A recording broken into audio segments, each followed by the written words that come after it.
Hey guys, what is up and welcome back to another Brawl Stars video, and today we're going to be talking about the brand new game mode, Hot Zone, also known as the only game mode that is not in all caps. But first we're going to go over some general strategies for the game, then strategies specific to maps with one zone, then strategies specific for maps with two zones, and along with those I'll give you the best brawlers to use for those specific maps. So with that being said, let's get right into it.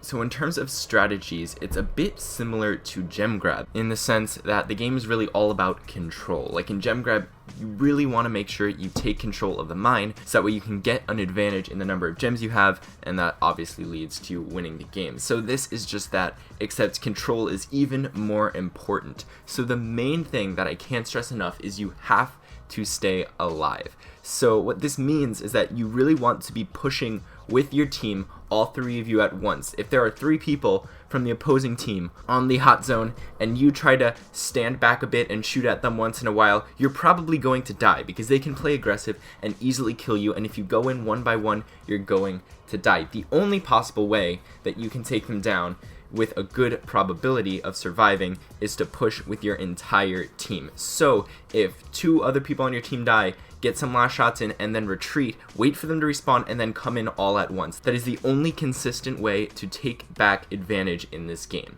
And when you're pushing with your team, make sure you come from different sides. Don't all come in the exact same spot, or brawlers like Jesse and Penny will wipe you out instantly. There's a lot of splash damage in this mode, and for good reason, which I will talk about later. So you have to make sure you are split up so that way your opponents can't get a lot of damage off at once, and that's what's going to enable you to be able to get more damage than them and overwhelm them, take them out, and have your team still standing. Another thing to look for is to make sure to pay attention to the color of each of the zones. And the reason I say this is because sometimes there is grass around the zones, and without you seeing any brawlers, your opponents could be making points if they're just standing in the grass but still in the zone. So make sure you look for the color of the zone rather than if there are any brawlers in it, because sometimes you won't see your opponents if they're in the grass. And then one of the things you have to get best at with this mode is stalling. And what I mean by that is your opponents get points at every 3 seconds in the game. They don't constantly earn points. So this means that there is the opportunity to deny your opponents points if you just barely walk into the zone right before they get the point and then walk back out and make sure to stay alive. And if you do this, you can deny your opponents any points for a really long period of time, which can give you a huge advantage in the long run. And I'll go into the specifics of how to stall best in one zone maps and in two zone maps, but you definitely need to practice just barely walking in right before the opponents get the point in order to reset that timer, because potentially your opponents could have control of the map for most of the game but still not win as long as you're stalling correctly. So when there is one zone in the center of the map, there is a sort of different strategy you want to adopt as opposed to maps with two zones. And first things first, what you want to know is that when you gain control of the hot zone, there are specific things you need to do in order to maintain that control and end up getting that advantage that you need to win the game. So after you kill everyone on your opponent's team, only leave one person in the zone. The other two people need to leave and push up. And if they push up, they can get damage on your opponents right after they respawn and before they make it to the zone. Whereas if everyone is staying in the zone, then they don't have that extra time to deal damage to your opponents, and they have a much greater chance of being able to counter kill everyone on your team.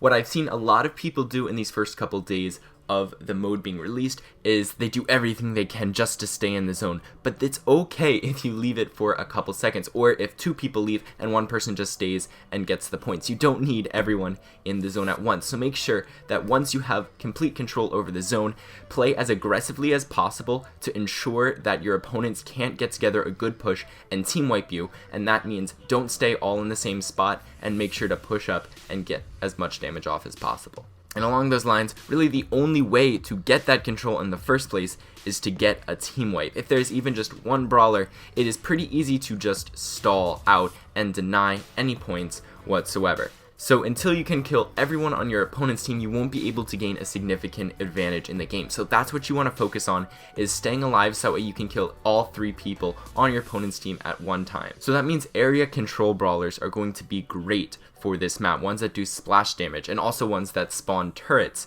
So Ems and Tick are great for that. They're going to deal a lot of damage to a lot of brawlers at once. Brawlers like Jessie and Penny are also super good on this map because they can hit multiple brawlers with their attack, and their turrets are just really good for having an extra bit of damage on to your opponents, and especially when they have control of the map, Penny's turret is going to be great because all your opponents might be in one spot trying to protect that zone, and it's just very good at dealing that extra damage before you can come in and team wipe them. It's also helpful to have a tank in the brawlers you're going in with, like Rosa or El Primo, simply just to push back whoever's in the zone, because if you see a Rosa or El Primo coming at you and you are a pretty weak brawler like Ems, Tick, Jessie, or Penny like I mentioned before, you're going to want to push back. So that's definitely something you want to have as an advantage on your team, and have that tank as necessary to absorb attacks so the rest of your team can get in, deal that damage, and maintain control of the zone. And then one thing I do want to point out, because I did see this a lot in the first couple of days, is that extra speed boosts or supers that let you jump directly into the center like El Primo or Crow really aren't that useful in the grand scheme of things. Unless it lets you kill a lot of people at once, it's really not that great, because most of the time you're going to maintain control for a bit, maybe get 1 point if you're lucky, but then you're going to immediately die. And the worst thing you can do in this mode is die, because that gives a huge advantage to the opponents. If just one of you dies, it's then a 3 versus 2 with your opponent's advantage, and then it's so much easier for them to knock out another person, and then it's 3v1, and then it's super easy for them to get a complete team wipe once that happens. So you cannot die at all costs, so make sure that you don't jump in carelessly whenever you can.